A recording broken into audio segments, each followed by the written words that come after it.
Hello and welcome to Pure Michigan Sports. It's episode 24, I think. Yeah, we're not even on our salutes today. It's Christian Peck-Dimit and it's Alex Deimel, and as usual, we are here to give you all of the sports news in the state of Michigan. So we're covering a little bit of everything, and we've transitioned a touch out now where the Tigers have been left behind with their season, and the Pistons and the Wings, of course, are now fully into theirs. We've got more basketball coming up as well. We're a week today from the University of Michigan starting their basketball. So we're into the crossover season and the busy season coming up, so we'll have a lot to talk about today, and I'm sure for the next at least few weeks here. But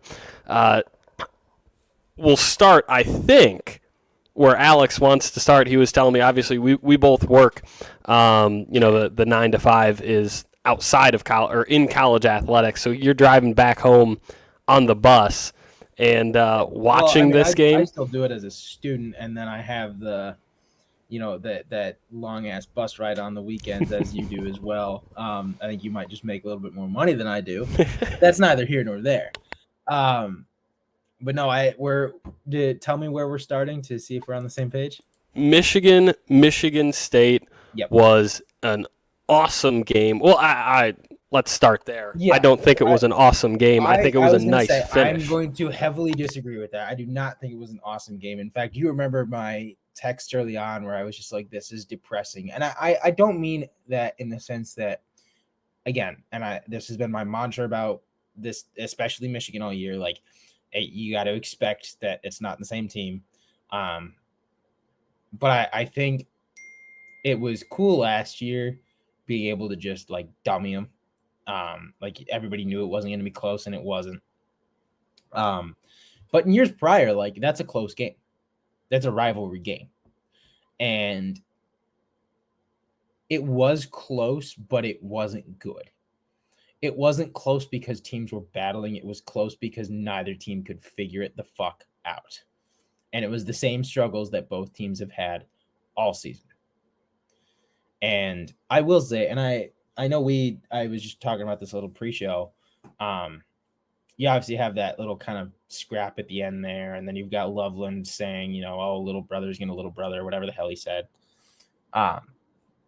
It's a weird thing to talk about in college football because rivalries are so intense, and I think that's a beautiful, beautiful thing because it definitely goes back to the team thing with Bo Schembechler, and it's like when you go to the NFL, you're playing for a contract, you're not playing for a team, no matter how much they try to spin it that you are. College is definitely that aspect, but when you are 5-3 and unranked and have gotten your asses kicked by multiple teams that you weren't getting your asses handed to a year ago, you should not be cocky in a post-game interview. There's no room for that. I don't care if you had 2 touchdowns, 5 touchdowns, 300 receiving yards. I don't care how good of a day you had. You're 5-3. You're unranked. Shut up. And I'm saying that as a Michigan fan. Those are words, by the way, for Colston Loveland, who did have 2 touchdowns, 6 for 67, 2 touchdowns. He also caught a 2-point conversion late in that game. Great stat line. He had a great game. Yeah. But you're 5-3. After the game, depending on who you believe or what you saw, he headbutted a Spartan or a Spartan headbutted him, then the other did the other one back. To be honest with you, I'm also a Michigan fan. It looked like Colston definitely headbutted him first. To me, they're both in the wrong, both teams. Sharon Moore put it perfectly, like that's not something, especially considering what happened in Ann Arbor 2 years ago with the whole ton of very true. Mm-hmm. Like it just, you got to be smarter. Like when you start shit like that, it's rivalry, it's defending yourself, it's defending your boys, it's defending your pride. And as a washed up athlete myself, I do understand, like, you're going to have those intense moments and it's so easy to get caught up in that game. But my understanding is once you hit that level where, especially my kind of opinion is, once your games are being televised, you have a whole nother responsibility. You have That's a whole actually new level of responsibility where you are on watch, and people in the media, even people to dipshits like us, are going to be commenting on you. And you've got to you have to, as much as you have to not give a shit what people say. I don't expect Colston Loveland to give a rat's ass what I have to say about this, but you also have to be aware that your actions have a larger impact than someone else on another team does. And that's where the fighting at the end, first of all, it's Michigan State, it's not Ohio State. Save it for Ohio State. And secondly, you got the win. It wasn't necessarily a great win. It was kind of an ugly win, if anything else. Swallow your pride for a second. Or I wouldn't say swallow your pride, but take the win, take the W, and just go celebrate with your team. There's no point in stirring shit up. It's funny that we saw this weekend. We mentioned earlier we work in college athletics, and even at the D2 level, we're giving these kids media training. There are people, especially in a program as big as Michigan, there are multiple people where a large portion of their job is make sure he doesn't go out and do things like that, get fines for the local television because he cussed on there, or go start a fight, or do something stupid. There are multiple people I can tell you for a fact who a significant part of their job is making sure players don't do things like that. So I feel for those people because their life probably got a little bit harder this week, but part of that is also, what did he do? He created bulletin board material for other teams, for MSU. Yeah. You think MSU for the next 3 years that clip is going to get played, win or lose? If we win, it's going to be little bro stays doing little bro things and an edit of Michigan beating the tar out of the Spartans. And if we lose, it's going to be same thing. Mm-hmm. Yeah, and think about how long, every single year that Mike Hart clip gets played, that Mike Hart clip gets played. Wow, exactly. I cannot speak English today. But that was what? How many years ago was that now? 15 at least. At minimum. If not a few, 15, 20. And that's still getting played. And they're still little brother. And they even take that. It's like when little brother beats big brother, they, they're like, haha, you lost a fucking little brother. It's embraced. And those little things, it's great when you're winning, and it's shit when you're losing. So there has to be a cautious side to it. But outside of the whole media stuff and whatnot, I do want to ask you kind of the question. We've gone back and forth, and I think just Michigan football media in general, the entire story this year has been about these quarterbacks and the quarterback situation in Ann Arbor.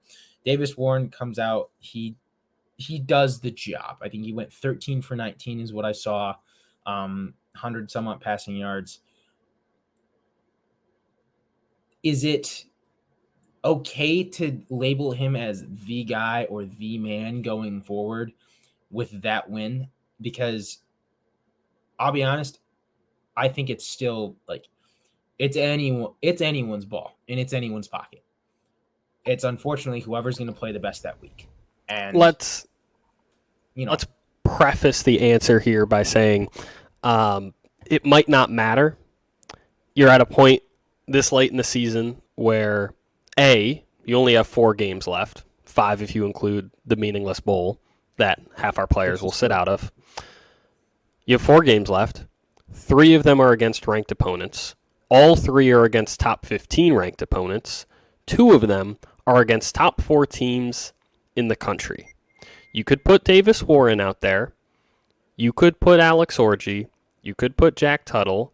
At this point, you could put J.J. McCarthy on this roster right now with this team, and we'd still get blown out. It's just the way of the world where we are in a Michigan football season, and I'm not saying anything fans don't already know, where it doesn't matter. For better or for worse, the season at this point lives for what we saw on Saturday.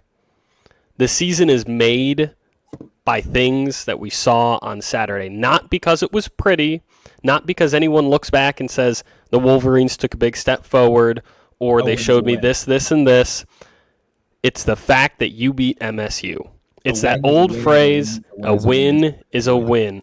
It's that old phrase where fans like to tell you we could go 0-1,000 this season, but if we beat MSU, it's a winning season.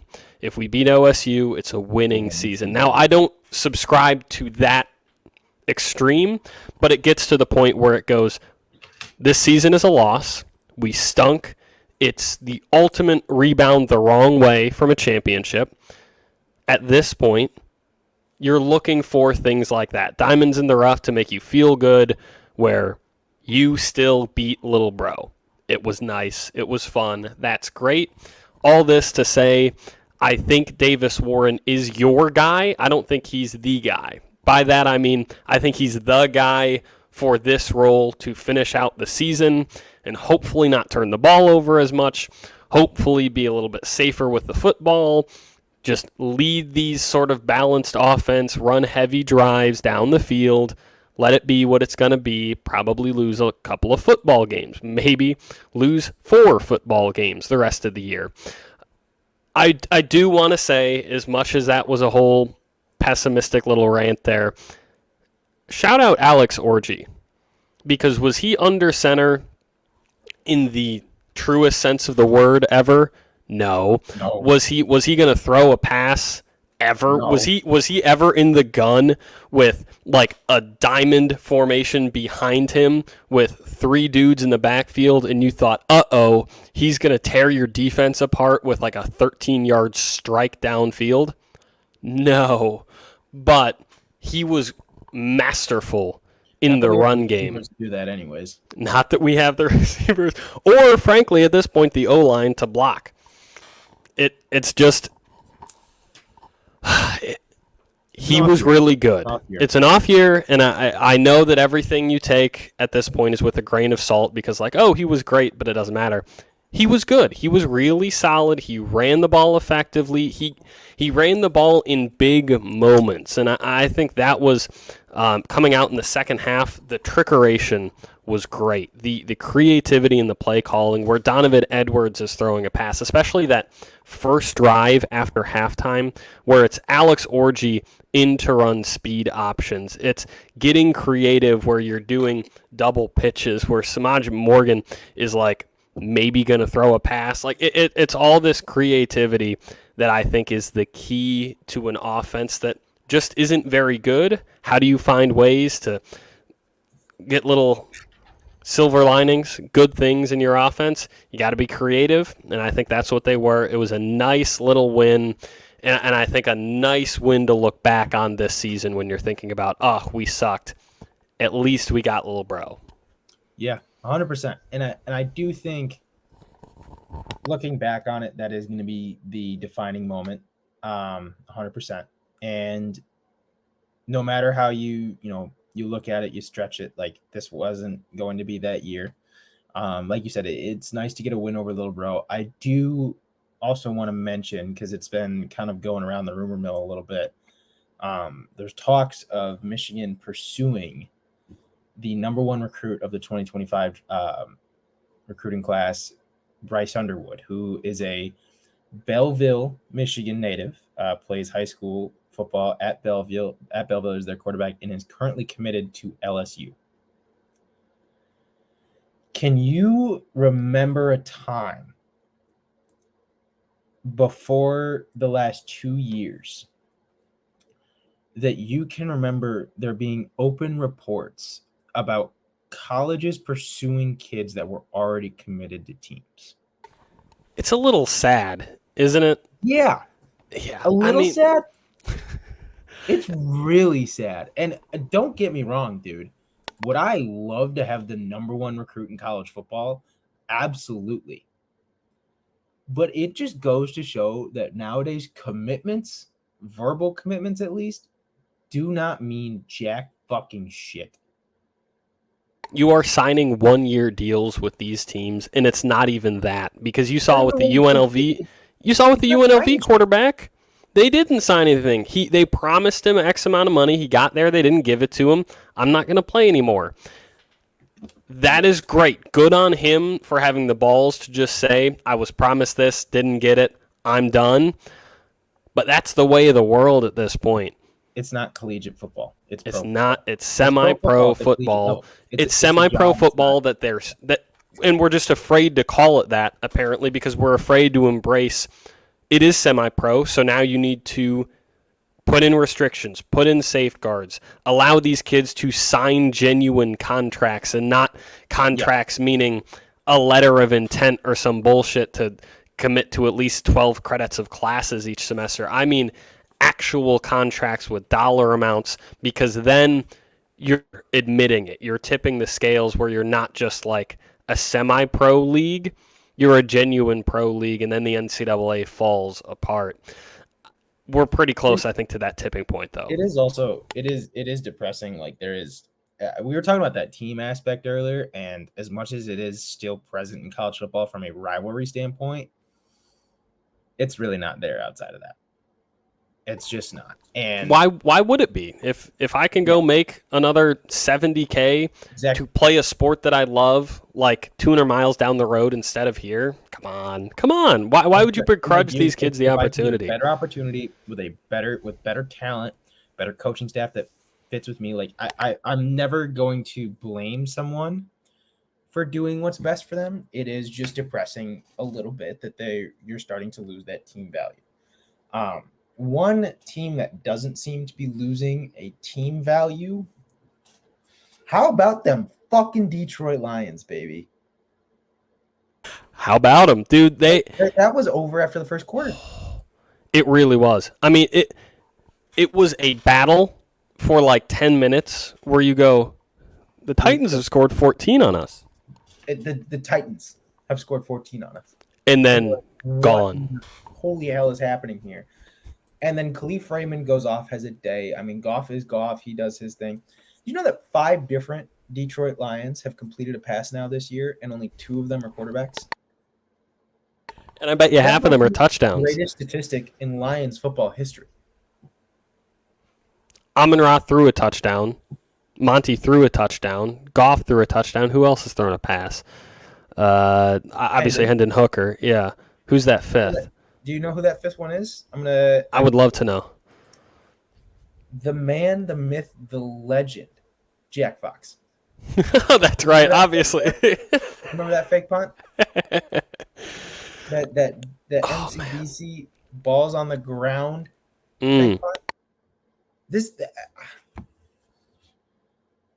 It is incredible to see a team and go out in the NFL nowadays, a league where this year seemingly, especially if you're going to look at it from the, if you're going to look at spreads and everything like that, not even just from a gambling perspective, but if you're going to look at spreads and teams that should win and should lose, has been completely back-asswards.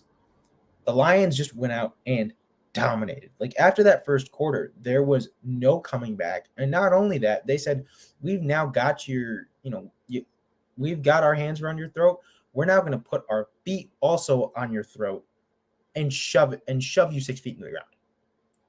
It was ruthless, relentless football, and it did not stop, even after our subs were in. And I don't think in the history of the franchise we've had anything close to that before. It is pretty incredible. And I think we get to a point where we are the best offense in football. Are we the best team total in football right now? I know the Chiefs are undefeated. I know they have Patrick Mahomes, down year and all. Let's talk about strength of schedule here. Who the fuck have the Chiefs played? That's, I think, the most important thing to remember. They played the Niners team without McCaffrey, without was Debo out for that week? I think Debo was out at the time. I think Ayuk got hurt in that game. You beat a Niners team without its talent and a Niners team that has underperformed all year. You beat a Raiders team this week. Whoop-de-fucking-do. Let's see. And yes, it obviously being 7-0 is an accomplishment. As much as I hate to say it, like you can't take that away, and that's not what I'm trying to do. I think that's the most important thing to remember. Is let's rewind to 3.5 weeks ago. What were we and every other Detroit podcast talking about? The Lions have a tough fucking schedule coming up. They have a gauntlet. They go to Seattle, who was very good at the time. You go to Dallas. You've got. I think we hosted Seattle, didn't we? Did we hosted Seattle? Yeah, because it was Monday Night Football. And we've got all kinds of tough games, and we've got tough games coming up too. But you go into Minnesota, you go into Dallas, home at Seattle. These are not easy games, and we are making it look like exactly that. 42 points versus the Seahawks, 47 versus the Cowboys, 31 on the Brian Flores defense of the Vikings, 50 fucking 2 from all aspects of the team on the Titans. And you're to a point now where if you can get through the Packers and the Texans, and you're in Green Bay and you're in Houston, those are not easy games by any means, but you make it through your next 2 games, Colts, Bears, Packers, Bills, Bears again, injured Niners, you look like you could have the best record in the league, I think, at this point. I do want to mention your favorite statistic, point differential. Ours is currently plus 100. Theirs is plus 50. Them being the Chiefs. But who's the better team? We also have the longest active streak in the NFL in takeaways for this defense. 11 games? Something like 11 games, which has just been incredible. And I think that... When are teams going to stop throwing the ball at Kirby Joseph? When are they going to learn? Don't do it. He's either going to pick you off or take an ACL, and either one is going to benefit the Lions. Either one you're screwed. Either one you're screwed. It also, I mean, the Ben Johnson creativity seems to get better every week. Oh, man. Where all of a sudden, like, who in the right mind is expecting a bowling ball like David Montgomery, unless you are, doing the research and figuring out that he actually did play quarterback in high school? Who is expecting him to ever throw the ball in the red zone? Nobody, which brings out the brilliance in that plan and in that strategy. So again, it's that weekly shout out to Ben Johnson for just doing Ben Johnson things, and the reminder that when he leaves and takes a head coaching job in the offseason, I'm going to be a depressed son of a bitch. That does make it feel like we talked last week with the Hutch potential trade for Crosby to replace Hutch and these things. You start to question, this is a whole different conversation, the window that these Lions have, where how much there's a ton of talent on this offense. It's incredible. Best O-line in the league, best running back duo in the league. Of course, Laporta and even Jameson Williams, despite the fact that he's out right now. Amon-Ra, incredible receiving core. Goff is playing the best football he's ever played. You replace Ben Johnson with a run-of-the-mill OC. How much of a drop-off do you get? How much of a learning curve do you expect in the next 2 to 3 years after he's gone, where you go, maybe you're not a best offense in the league level offense anymore. Now you've got to lean a little bit more on the defense. Now it becomes a different type of team, a different identity. I don't want to open up a whole different conversation on a tangent right now, but have in the back of your minds that there are reasons why this year could be very important to do what you can to get the ring. Absolutely. And I do think this is one of those where I don't know that if you take this to another team, it's great to have the creativity. I don't know that there's another team in the NFL that could execute it, his scheme this flawlessly. Who else has that depth of talent? Who else has that many playmakers? I mean, who else has Jared fucking Goff? It's ridiculous how many weapons this team has. Khalif Raymond as like your 7th option offensively, as he just was 15 yards away from the record. Khalif Raymond, a guy that probably most fans outside of Detroit have never heard of, was this close to the NFL record in a game for punt returns. The dude was incredible. He housed one. He almost housed another. He almost housed another one after that. He is top tier, and he's your 90 total yards of punt he's crazy. But the fact that you have to go Amon-Ra, Monty, Gibbs, Laporta, Jamison Williams. Until you get to him, Brock Wright's playing like a number one tight end for half of the like. He could be the number one tight end on throw half Brock of the Wright, right now. throw Tim Patrick. I don't know how many I listed, but the fact that Khalif Raymond is like 8th on your list of offensive weapons says something pretty damn incredible about this team. Khalif Raymond, I was about to say something stupid. I'll dial it back a little bit. Khalif Raymond could probably be like a wide receiver level 2 level guy for like a third of the teams in the league right now. I don't think that's that. You think the Panthers wouldn't kill someone to have Khalif Raymond at receiver right now? Panthers have a lot of problems outside of wide receivers. But my point being, they hurt you in so many ways. It's almost unfair. Which brings me to, we've been so positive on the Lions. We have to, I think, leave Detroit here, the Lions, that is, on a little bit of a pessimistic note to balance us out here. Just because there's not really much negativity to talk about. Got to throw in there the fact that without Hutch, you have played the Vikings, and yes, you beat them, but you gave up 29 points. Oh, well, they're a very good offense, but you gave Sam Darnold time to make dinner in the pocket. I know they got up to 4 sacks. Dinner? Make a full 4-course meal. I know that you stacked up a symphony in that goddamn pocket, man. Analysts love to point out, look how they rebounded. They got up to 4 sacks. Anyone that watched that game knew the 4 sacks were outliers. He had all kinds of time to throw. And then the next team that you play is one of the worst offenses in the league, who is on their backup quarterback on top of that. So I think these next 2 games, and I know that they're tough games for anyone, and we might lose at full strength, even with Hutch, but you're in Green Bay, you're in Houston. I think the combination of those 2 games are almost measuring stick games for what you can do defensively without Hutch.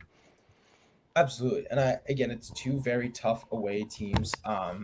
Packers not necessarily just because of who they've been this year, but because that is it's a divisional game, it's a bit of a rivalry game.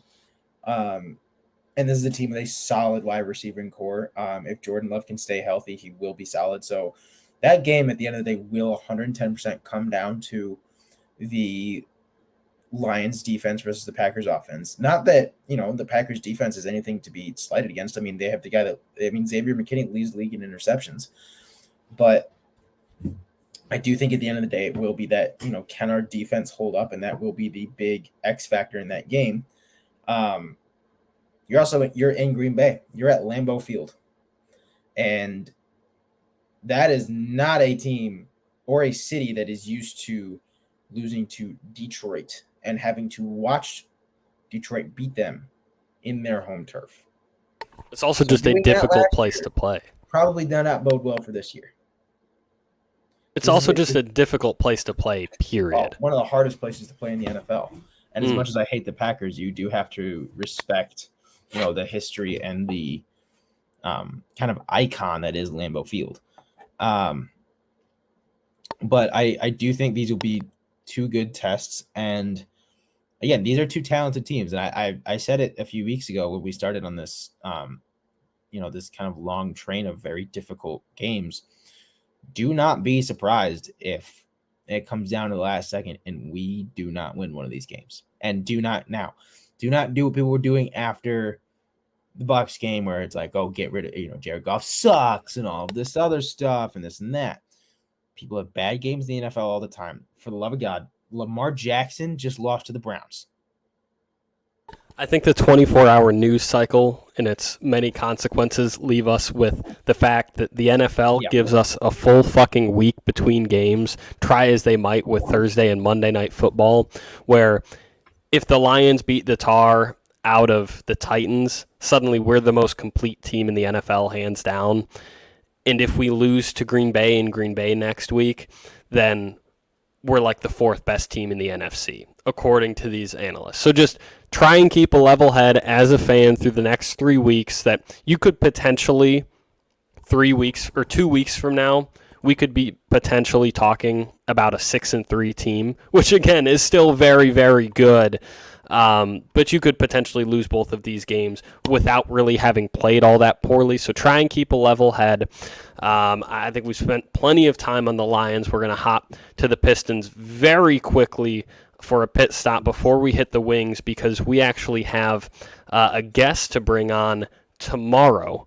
Bryce Simon, host of Pistons Pulse and writer for Motor City Hoops and co-host for Game Theory and anything Pistons, he's your guy. Anything NBA, he's got it on lock. So we're going to talk with him about just that, the Pistons. And we're going to do it tomorrow. So that's sort of the main focus of our Pistons talk this week. Just wanted to make a quick pit stop on the fact that we are 0-3, and it hasn't exactly been pretty. Because they do what Detroit teams often do, and that is give us late leads only to sell and choke. We are 0-3, by the way, as we sit here. I know there's a game tonight as we're recording. We're recording this Monday night. The game is starting, almost right now. Actually, about 8 minutes ago it started. We're playing in Miami against the Heat. It's a winnable game, but the way we're playing, up 10-7. Left in the first quarter. Hell yeah, brother. I've got some money on it. But we were up late against Boston, sold, lost. We were up late against Indiana, sold, lost. I'm not going to sit here and say that this silver lining that I'm about to say makes this team any better, that the fact that we're 0-3 is actually good, because if you look at it this way, I'm not going to try and sell you, shit and call it candy. But exactly. But the fact that between the Pacers and Boston's the best team in the league. Indiana's probably a top 4 team in the East right now, maybe top 3. It's probably Sixers, Boston, in no particular order, them and the Knicks at the top of the East.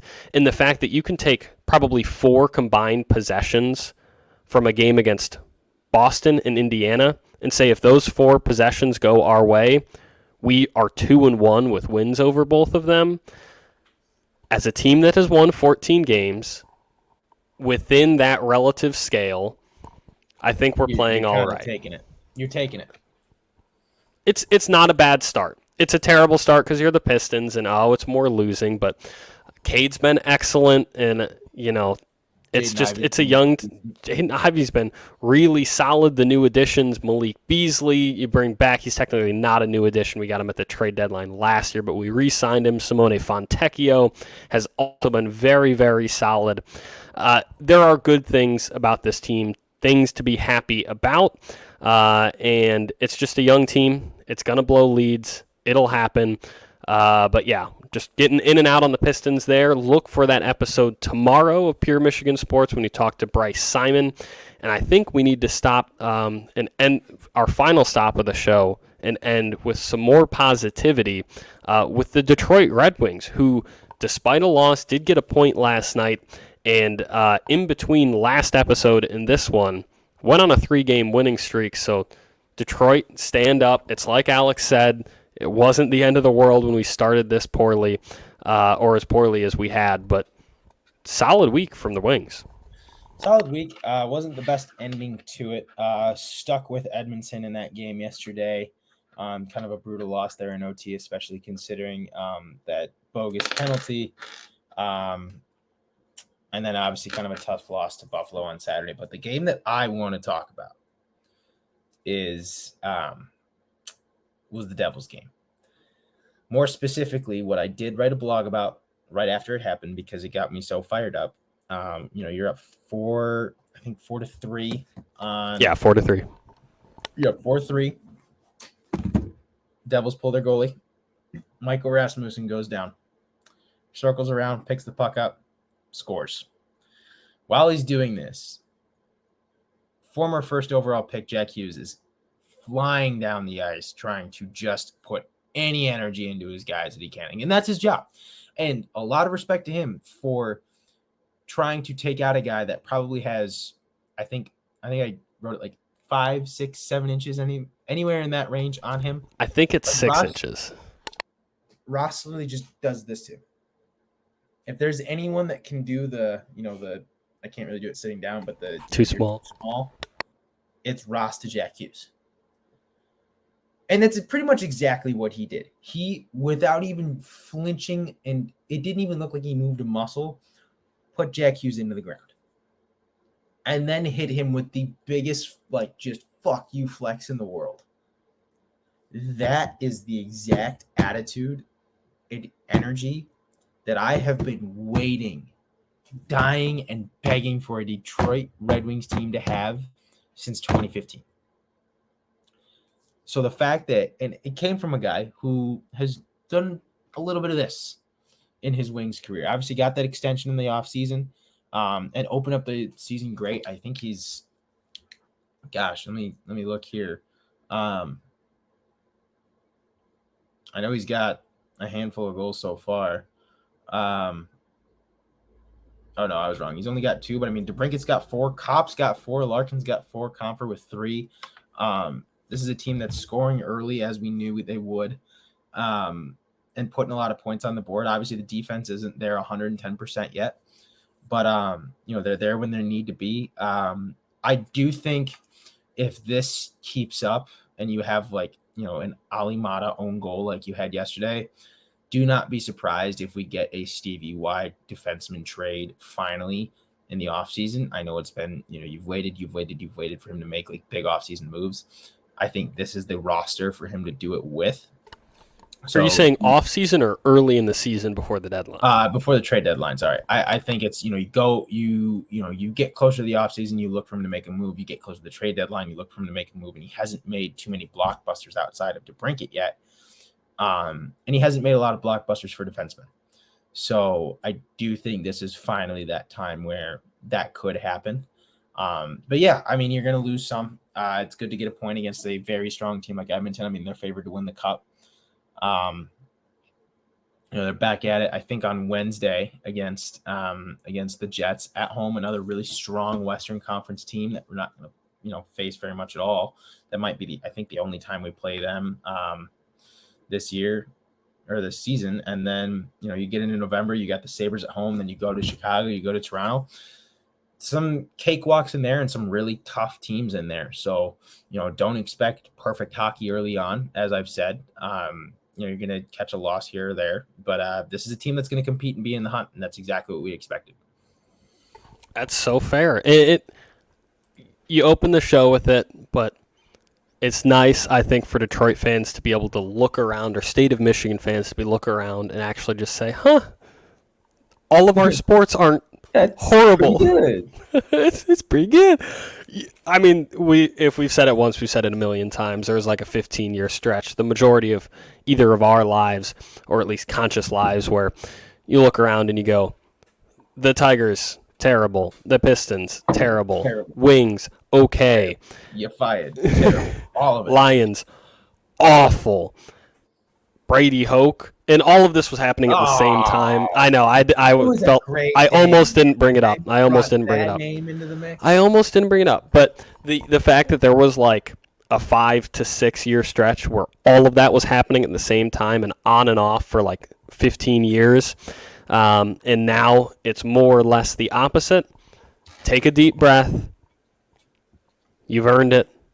It's nice to see, Detroit fans. I feel probably like how Chicago Bears fans before last night's game felt about the Bears, where it was like, are we actually good? I don't know what to do when we're good. But I think that'll do it for the meat and potatoes of the show. We always finish off with our picks of the week. I believe that under hit, didn't it? I think it did, actually. Because what? Yes, it did. Yeah. It did indeed hit. I'm just going to get straight to it. I'm doing it again. Michigan, Oregon. Are you really? Under 45.5. And all of those points are going to be Oregon's. Yeah. I'm still taking the under. I don't think they put more than 45 points on us. I hope not. They've got a powerful offense, but I don't think, I think we'll get something, especially if Will Johnson can come back healthy. I'm going with that. My non-Michigan pick. I'll let you give your Michigan pick first, and then I'll I'm going to cheat a little bit with my Michigan pick. Obviously, we usually try to, and I think this is the second time in the last 3 weeks I've done this, so maybe I need to cool it off. But we always try to give picks, ahead of time. Know that the show won't come out until tomorrow morning. But I'm going to put my money where my mouth is. I think you've heard me for a couple of weeks say, the Pistons are solid. They're this, they're that. They're showing hope, energy, whatever. The money's where the mouth is. I've seen between 5.5 and 7.5 over the last few minutes. I will be putting that bet in the next few minutes here. Pistons live against the spread. They're in Miami against the Heat right now. A win, I don't know, but hopefully they can do at the very least what they did or what they've already done a couple times, which is stay close and then lose. And then you want to do your non-Michigan pick real quick? This one's going to be a little interesting, especially because I don't believe necessarily. Well, yeah, no, this series will be done by this Saturday at the latest if it gets there. But I'm predicting that it won't. Dodgers are going to win the series 4-1. That to be the correct series score. I think the Yankees do get one at home, and the Dodgers kind of, shut it down. The Yankees have completely disappeared. And I don't know what happened. I thought this might have been the Yankees. I thought this might have been their year. I mean, first of all, what a moment, just to talk about it for 2 seconds. That walk-off grand slam for Freddie Freeman, probably top 5 baseball moment I think I've ever seen live. Incredible. That was incredible. Not live, not as in I was there, but live to even just watch on TV. That was unreal. I love Aaron Judge, but where did he go? He just disappeared. And if he's not going to come back, you might get a game. But there's a reason he's the captain. There's a reason that he was the favorite to be MVP coming into the series. And he's completely gone off the map. So I do think the Yankees get a game. I don't think they get much more than that. That is at plus 300. That is that correct series score. Dodgers 2-4-1. That series should be done on Saturday. I do believe game 3 is tonight. Starts here in about 10 minutes. So go get your bets in for that. And if you are listening to this and you had some, congratulations if you won. If you suck, maybe don't gamble anymore.